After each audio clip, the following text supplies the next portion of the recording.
Windrose Auto focus on developing and making new energy-heavy trucks designed for long-distance cargo transport, and we provide zero-emission smart trucks that are cheaper to run than diesel ones. Cars need high precision, especially key parts like the body and chassis. So whether developing, prototyping, or producing cars, we rely on 3D measurement tools.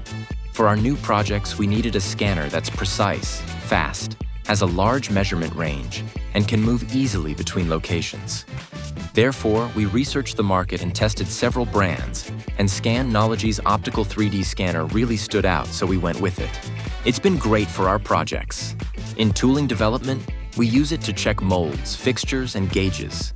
It's small and portable, works indoors, outdoors, with or without power, and is easy to use even at height. It's also great for body and white alignment and chassis checks, and its smart edge inspection features help us quickly check if mounting holes are correct. With SCANOLOGY's 3D scanners, our new models are more precise. Quality control is stable. Production efficiency has improved. We also saved a lot on development costs. And now our new model is in mass production. 3D scanning is already widely used in automotive manufacturing, and its applications keep growing. With AI and robotics advancing fast, I believe SCANOLOGY's 3D scanning technology will unlock even greater potential as it integrates with these cutting-edge technologies, and we're excited to keep working with SCANOLOGY and explore more ways to use 3D scanning.